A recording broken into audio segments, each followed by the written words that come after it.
Hello Lord's and ladies, आज के chapter में हम बात करने वाले हैं किंग जहेरिस और क्वीन एलिसन के सबसे प्यारे बेटी डेला टारगेरियन की, जो हाउस ऑफ द ड्रैगन के एक बहुत ही इंपॉर्टेंट साइड कैरेक्टर की माँ है। एक तरीके से अगर ये डेला नहीं होती तो हाउस ऑफ द ड्रैगन का शो ही नहीं होता।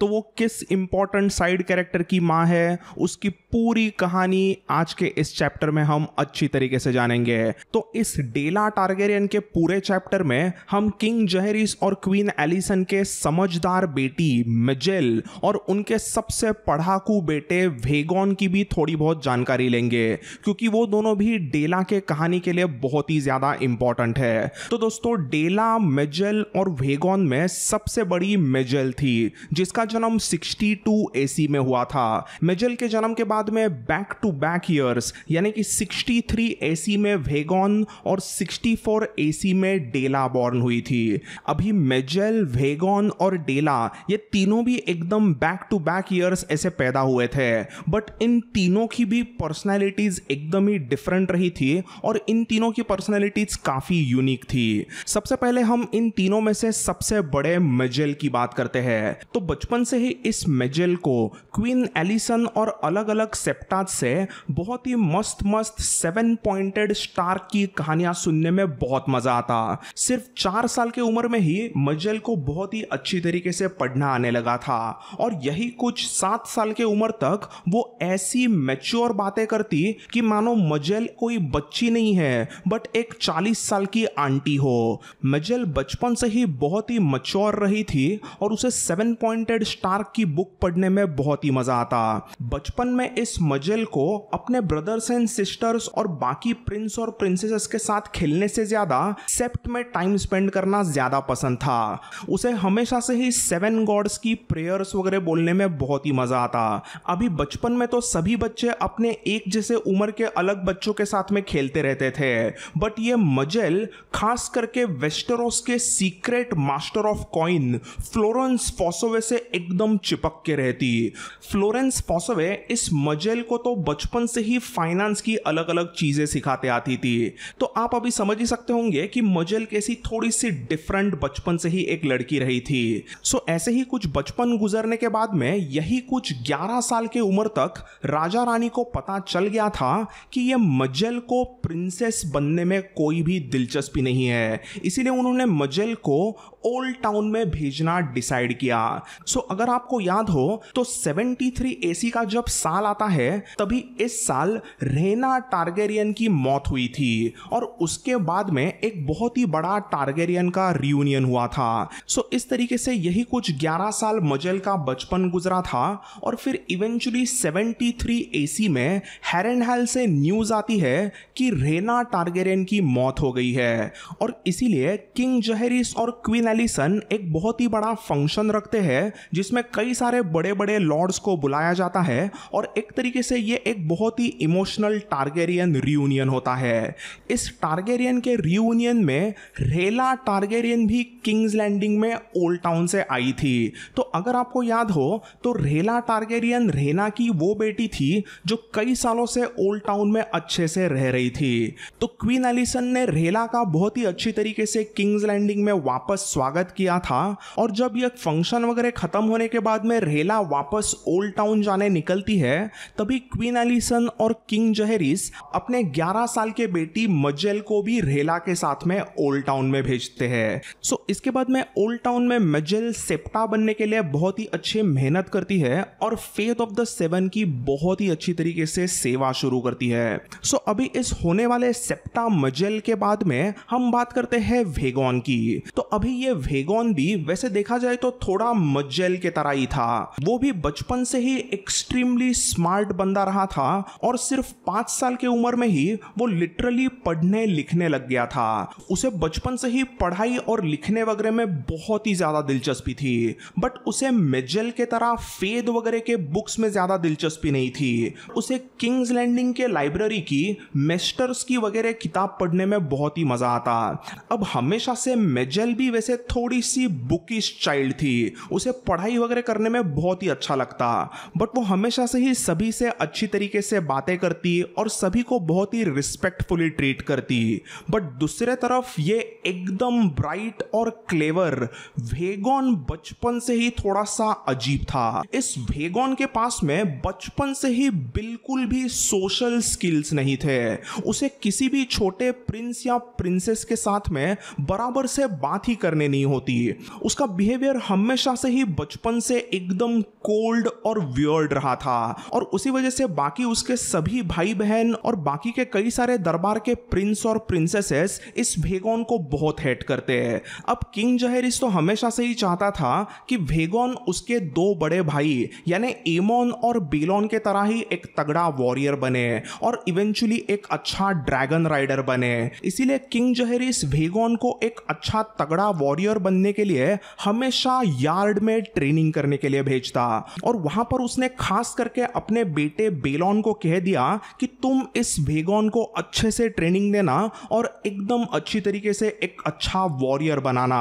बट वेगॉन दूसरे तरफ एकदम ही निकला फुद्दू। उसे कोई भी वेपन वगैरह उठाना बिल्कुल भी पसंद नहीं था और ना ही उसे कुछ फाइटिंग वगैरह में इंटरेस्ट था। हमेशा सुबह सुबह प्रिंसेस एलिसा इस वेगॉन को उठाती और डरा धमका के वो अपने बेलोन के पास लाती ताकि बेलोन उसे अच्छे से ट्रेनिंग दे पाए। हर दिन बेलोन ने एकदम लाख कोशिश की कि उसका छोटा भाई वेगॉन कुछ अच्छा वॉरियर बनने के लिए मेहनत करे। बेलोन लिटरली वेगॉन को हर दिन डांटता, उसे गाली देता, बट वेगॉन को वॉरियर बनने में कुछ भी इंटरेस्ट ही नहीं था। एक बार तो ट्रेनिंग के दौरान ऐसे ही बेलोन ने वेगॉन को इतने बुरी तरीके से डांटा था कि वहां पर मौजूद एलिसा, जोसलिन और बाकी सभी के छोटे प्रिंस और प्रिंसेसेस उस पे हंसने लगते हैं। वेगॉन को यह देख के बहुत ही बुरा लगता है और वो वहां से ट्रेनिंग छोड़कर लिटरली रोते रोते वहां से भाग जाता है। इस छोटे से हादसे के बाद में बेलोन ने भी अपने पिता जहेरिस को जाके सीधा बता दिया कि वो अब से अपना टाइम वेगॉन को फाइटिंग वगैरह सिखाने में बिल्कुल बर्बाद नहीं करेगा और उसके बाद में इवन किंग जहेरिस ने भी वेगॉन को वॉरियर वगैरह बनाने का ख्याल ही छोड़ दिया।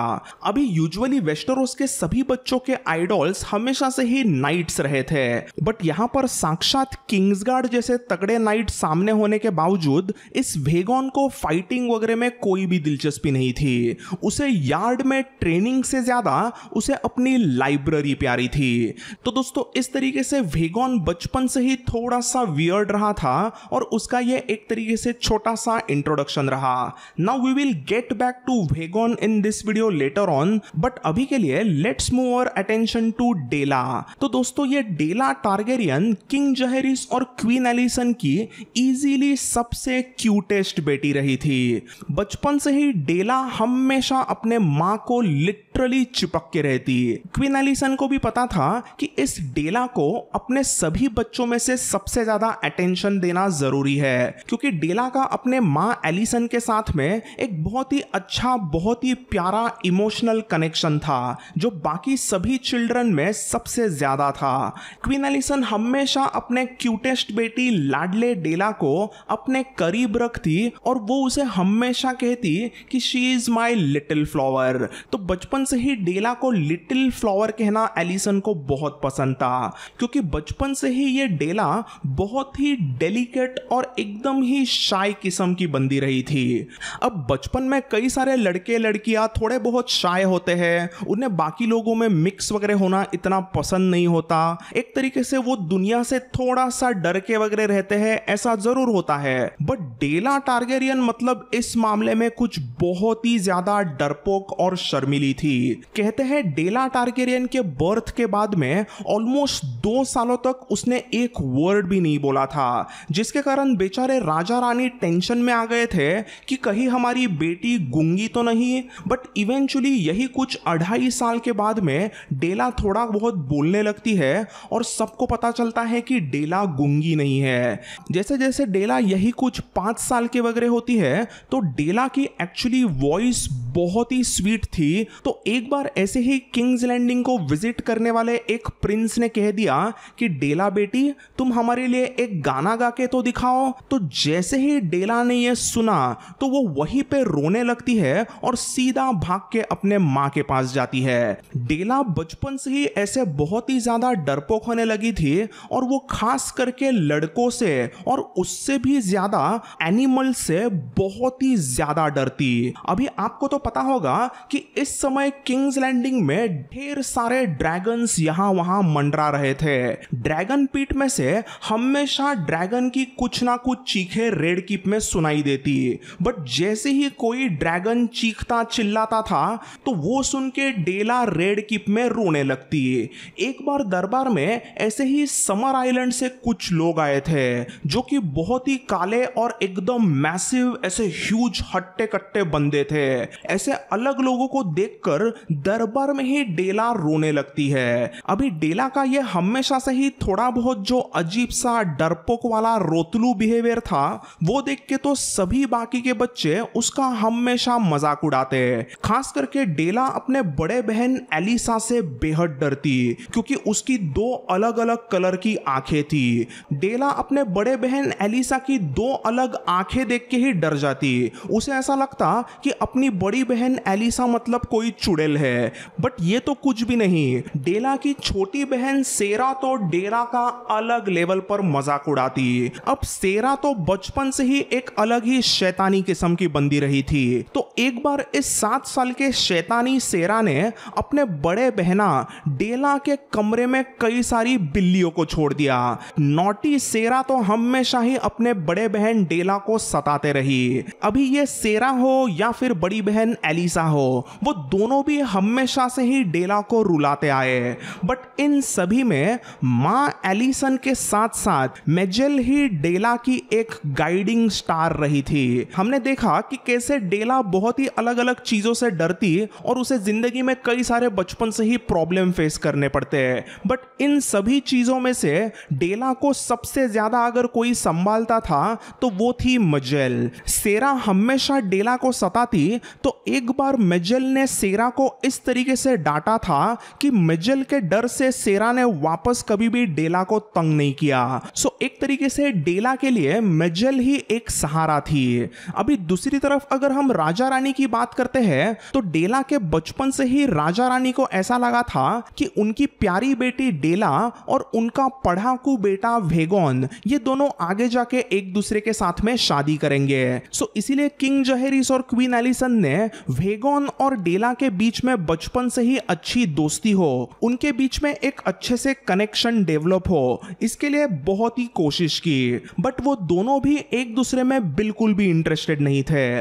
वेगोन तो बस अपने मॉम डैड ने हुक्म दिया है इसीलिए डेला से अच्छे से बात करता, नहीं तो वो वैसे डेला में बिल्कुल भी इंटरेस्टेड नहीं था। जैसे कि मैंने पहले कहा कि वेगोन का पहला प्यार तो था लाइब्रेरी और उसकी बुक, तो ऐसे वेगोन को तो बिल्कुल भी डेला में दिलचस्पी नहीं थी। बट वैसे ही दूसरे तरफ डेला को भी वेगोन बहुत ही गुस्सेल और थोड़ा सा वियर्डो लगता। वेगोन के अजीब से बिहेवियर की वजह से डेला हमेशा बचपन से ही उससे डरती आई। तो ऐसे ही 73 एसी में डेला अभी यही कुछ 9 साल की हो गई थी और वेगोन था 10 साल का। एक दिन ऐसे ही दरबार के सभी बच्चे प्रिंस प्रिंसेसेस एकदम मस्त में कुछ गेम्स खेल रहे थे, तो ऐसे ही खेलते खेलते और बातों ही बातों में एक डेला के कंपेनियन ने वेगोन को चिढ़ा कर कहा कि वेगोन, तुम्हारी और डेला की आगे फ्यूचर में शादी होगी, तो तुम्हें उसके बारे में कैसा लगता है। बस अब ये बात जैसे ही डेला ने सुनी तो वो थोड़ी सी शर्मा गई, बट दूसरे तरफ वेगोन को पता नहीं क्या हुआ, बट वो अचानक से एकदम गुस्से में आता है और वो गुस्से में चिल्ला कर बोलता है, you shut up, I would never marry her. इस मंदबुद्धि डेला को तो अब तक कुछ पढ़ने भी नहीं आता, वो स्टूपिड है, स्टूपिड। और ऐसे किसी स्टूपिड मंदबुद्धि लड़की से कोई शादी करेगा तो वो कोई दूसरा स्टूपिड लॉर्ड ही होगा, मेरी और उसकी शादी हो ही नहीं सकती। ऐसा कहने के बाद में डेला वहीं पे रोने लगती है। अब हम तो जानते हैं कि डेला पहले से ही कितनी इमोशनल और डरपोक रही थी, और अभी ऐसे सबके सामने जब डेला का इतना गंदा इंसल्ट होता है तो वो वहां पर ही रोना शुरू करती है और वो रोते रोते अपने मां के पास में भाग के गई। कहते हैं कि वो लिटरली अगले 2 हफ्ते अपने कमरे से बाहर नहीं आई थी। तो ये इंसिडेंट जब वहां पर हुआ था तब वहां पर एलिसा और जोसलिन सभी बच्चों को बेबी सीट कर रहे थे। एलिसा ने यह सब इंसिडेंट अपने आंखों से देखा और उसने गुस्से में वेगन के सर पे पूरी वाइन की बोतल खाली कर डाली। एलिसा ने वाइन के बोतल से वेगन को लिटरली नहला दिया। तो इसके बाद में स्टूपिड वेगन ने कहा था, Alyssa you are wasting Arbor gold. मतलब वेगन अपने बड़े बहन एलिसा पे गुस्सा भी नहीं होता, वो बस कहता है कि एलिसा तुम बहुत ही महंगे वाइन को बर्बाद कर रही हो। सही में ये वेगन मतलब बचपन से ही थोड़ा सा अजीब प्राणी रहा था। सो मैंने जैसे कि कहा कि क्वीन एलिसन और किंग जहेरिस बचपन से ही वेगन की डेला के साथ में शादी करने की बहुत कोशिश करते आए, बट अभी वेगन ने ऐसी सब हरकतें कर डाली और वेगन और डेला ने एक दूसरे में बिल्कुल भी अब तक दिलचस्पी नहीं दिखाई थी। तो एक बार ऐसे ही अभी थोड़े से बूढ़े हुए ग्रैंड मास्टर एलिसार ने राजा को बता दिया कि वेगन को लड़कियों से ज्यादा हिस्ट्री, मैथ्स और अलग अलग लैंग्वेजेस में ज्यादा दिलचस्पी है और इसके लिए हमें कुछ और ही डिसीजन लेना पड़ेगा। तो eventually at the age of 15 in year 78 AC king Jaehaerys और क्वीन एलिसन ने ग्रैंड मास्टर एलिसार के सजेशन पर डिसाइड किया कि वो वेगन को ओल्ड टाउन में भेजेंगे ताकि वो वहां पर जाके वो जितना चाहे पढ़ाई कर सके और कुछ एक अच्छा आर्च मास्टर बने। जब किंग जहेरिस और क्वीन एलिसन ने अपने बेटे वेगन को जाके ये बताया कि वो ओल्ड टाउन जाके मास्टर बनेगा तो उसने हंस के अपने पापा जहेरिस और एलिसन को एकदम टाइटली हक किया था। कहते हैं लिटरली लाइफ में पहली बार जहेरिस और एलिसन ने अपने बेटे वेगन को बहुत ही खुश देखा और हंसते हुए देखा था। ये जब हुक्म दिया गया था तभी एमोन और बेलोन भी वहीं पे थे और उन्होंने भी अपने छोटे भाई वेगन को बहुत ही अच्छी तरीके से हक किया और यहां पर एक बहुत ही क्यूट सा, बहुत ही हैप्पी टारगेरियन परिवार हमें दिखाई देता है। तो इस तरीके से थोड़ा सा वियर्डो वेगन थोड़ा टारगेरियन परिवार से दूर ओल्ड टाउन में सिटाडेल में रहने लगता है और आर्च मास्टर बनने के लिए पढ़ाई करने लगता है। अब हम दूसरे तरफ जानते हैं कि डेला टारगेरियन का आगे क्या हुआ। अभी डेला बचपन से ही वैसे क्यूट रही थी बट कोई भी प्रिंस उसमें ज्यादा इंटरेस्ट नहीं लेता, बट अभी डेला यही कुछ 14 साल की हो गई थी और वो अभी काफी खूबसूरत जरूर दिखने लगी थी और ऑब्वियसली उस वजह से सभी दरबार में आने वाले प्रिंस उसमें इंटरेस्ट लेने लगे। बचपन में सभी लड़कों से डरने वाली डेला अभी फाइनली थोड़ा क्यों ना हो बंदों में जरूर इंटरेस्ट लेने लगी थी, बट अभी भी वो थोड़ी बहुत क्यों ना हो वो जरूर डरती। वो एकदम ऐसे किसी भी बंदे से बात नहीं कर सकती थी, उसे हमेशा से थोड़ा बहुत डर तो रहता ही रहता।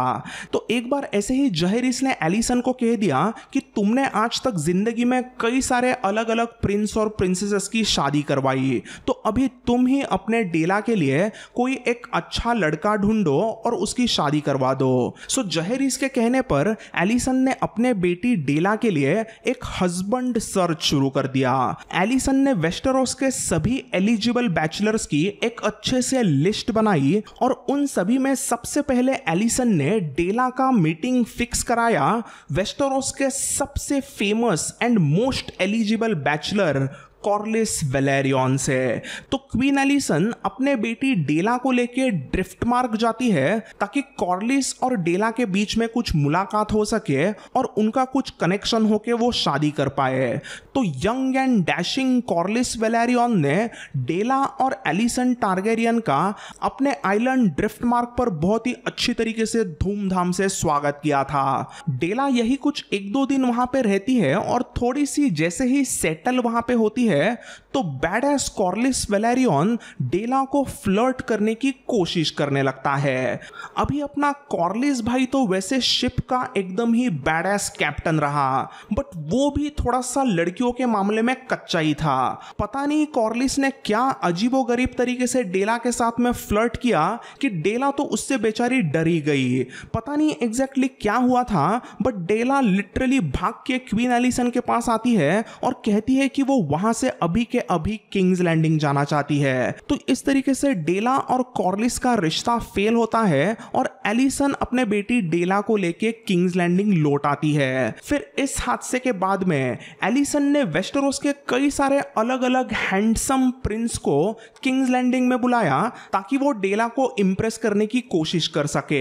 अगले ऑलमोस्ट 18 महीनों तक यानी 1.5 साल तक दरबार में अलग अलग रीजन में से कई सारे प्रिंस आते हैं ताकि वो डेला को इंप्रेस करके उसके हस्बैंड बन सके।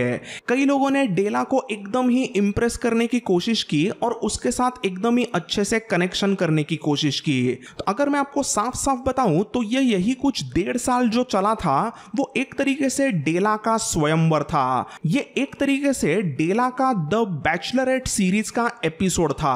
हर दिन कोई ना कोई प्रिंस डेला को पटाने की कोशिश करता और उसमें बहुत ही गंदी तरीके से फेल होता।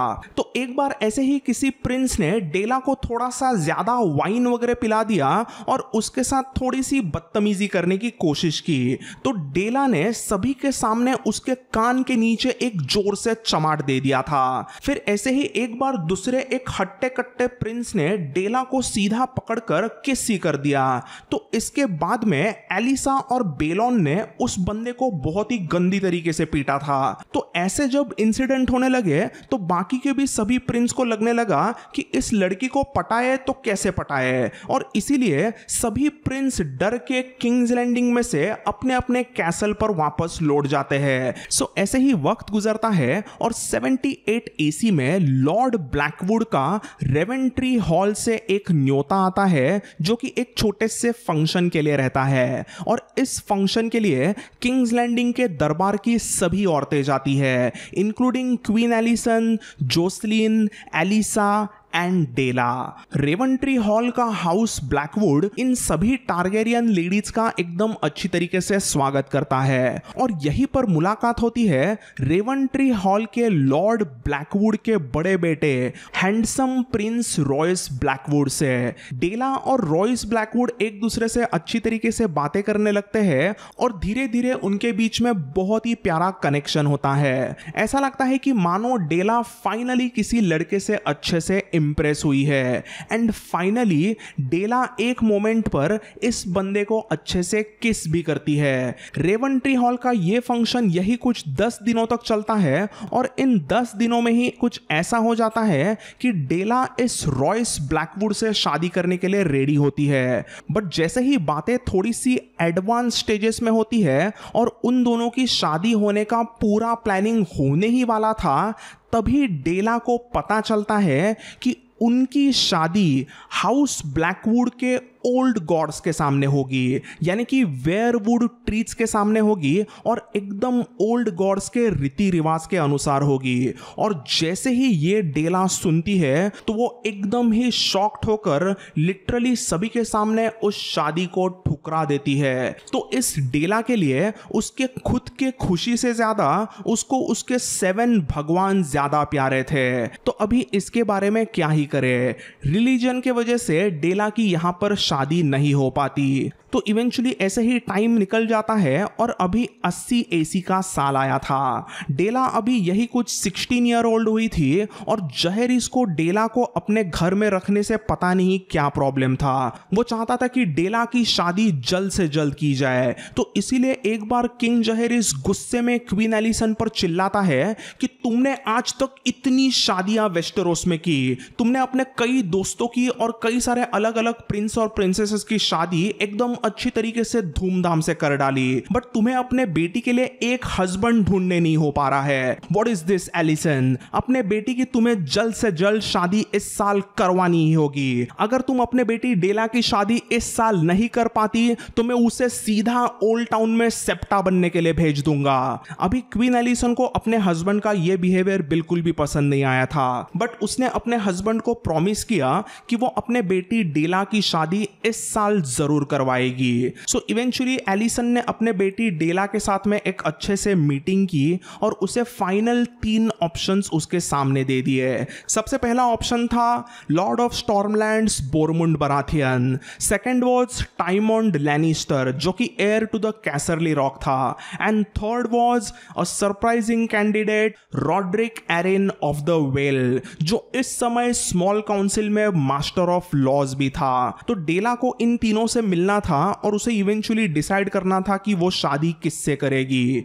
सो डेला इवेंचुअली इन तीनों से एक एक करके मुलाकात करती है और कुछ दिनों के बाद में अपना फैसला सुनाती है। तो अपने छोटे से स्वयंवर के बाद में डेला अपना हस्बैंड सिलेक्ट करती है सर रॉड्रिक एरिन को जो किंग जहेरिस के स्मॉल काउंसिल में मास्टर ऑफ लॉज था। और तो और ये एलिसन और जहेरिस के बचपन का फ्रेंड भी था।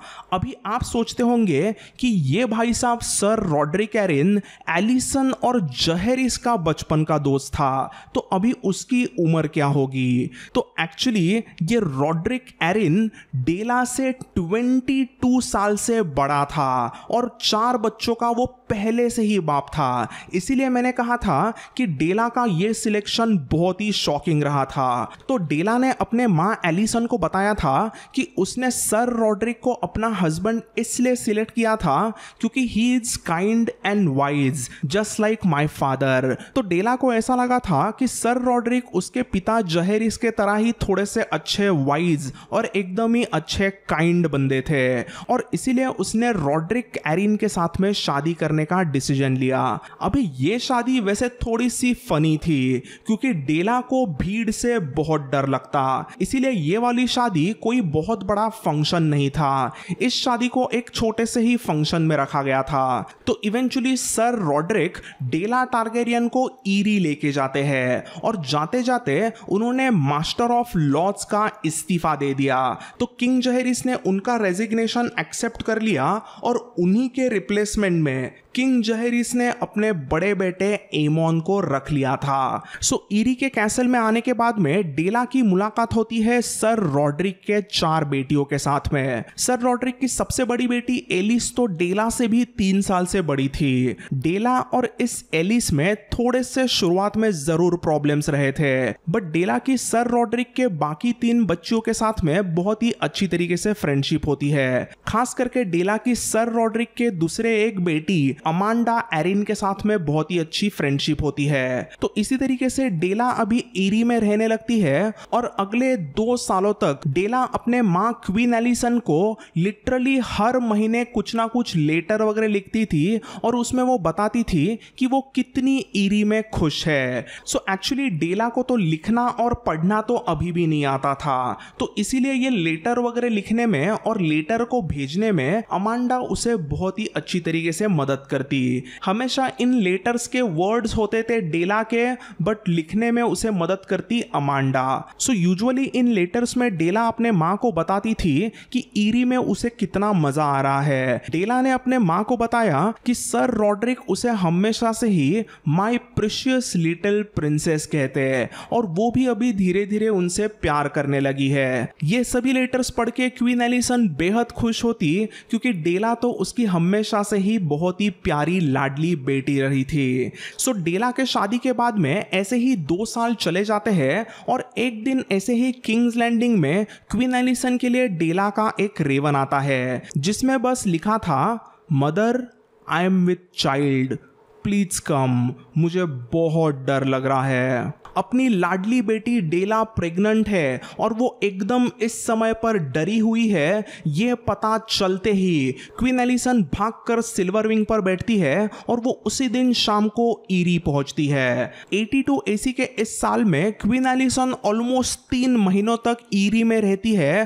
ताकि प्रेगनेंसी के दौरान वो अपने बेटी डेला के साथ रह सके। जैसे जैसे टाइम गुजरता है वैसे वैसे डेला की प्रेगनेंसी बहुत ही डिफिकल्ट होती है और इवेंचुअली वो एक बेटी को प्रीमैच्योरली जन्म देती है और इसी बेटी का नाम रखा जाता है एम्मा एरिन।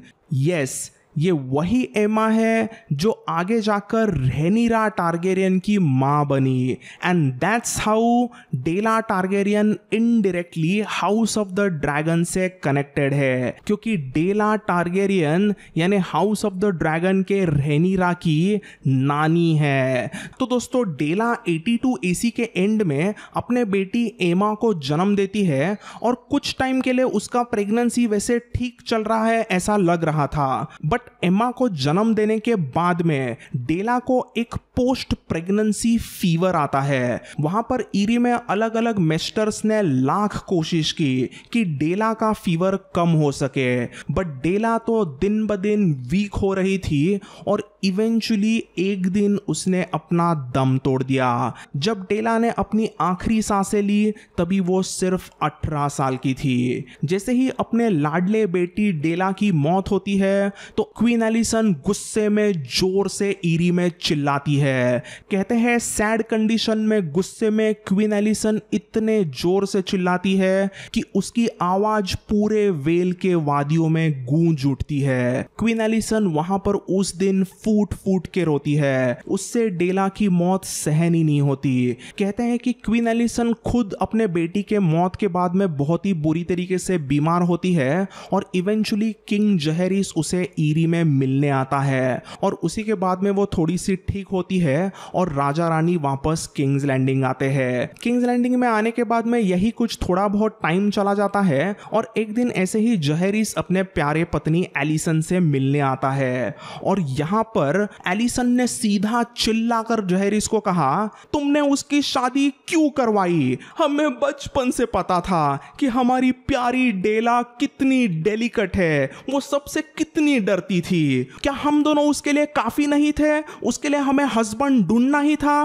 वो सिर्फ 16 साल की थी जहेरिस, वो सिर्फ 16 साल की थी, बट उसे तुम्हें घर से निकालना था। पता नहीं क्यों तुम उसकी शादी करवाना चाहते थे। थोड़ा हम वेट कर सकते थे, वो थोड़ी और बड़ी होने पर हम उसकी शादी करा देते, बट नहीं, तुम्हें उसे रेड कीप से बाहर निकालना था। तुम पूरे वेस्टेरोस के राजा हो, बट अपने बेटी को तुम्हें अपने ही कैसल में रखना क्यों इतना डिफिकल्ट जा रहा था? तुम ही ने उसे मारा है। You killed my little flower, you killed my little flower Jaehaerys. ऐसा जोर जोर से चिल्लाते हुए क्वीन एलिसन फूट फूट के वहीं पे वापस रोने लगती है। अब इसके रिप्लाई में किंग जहेरिस ने एग्जैक्टली अपने रानी के लिए क्या कहा था इसका ऐसे कुछ ज्यादा मेंशन बुक में भी नहीं था, बट अभी यहाँ पर किंग जहेरिस भी क्या ही कहेगा। I am pretty sure that king Jaehaerys को भी अपने बहुत ही हॉरिबल मिस्टेक का थोड़ा अफसोस तो जरूर रहा होगा। तो दोस्तों that's the story of queen Alysanne's little flower, Emma Arryn की मॉम, रहेनिरा टारगेरियन की नानी, डेला टारगेरियन की, जो चाइल्ड बर्थ के बाद में आने वाले कॉम्प्लिकेशंस के वजह से मारी गई थी। अभी यहीं पर आप कोइंसिडेंस देखो, डेला भी चाइल्ड बर्थ के दौरान मरती है और इवेंचुअली फ्यूचर में इवन एम्मा भी अपने माँ के तरह ही चाइल्ड बर्थ के दौरान मारी गई। तो दोस्तों आज के वीडियो में बस इतना ही। अब मिलेंगे हम ऐसे ही अगले चैप्टर में। Until then, bye and take care. And please don't forget to like and subscribe to my channel. So bye and take care yet again.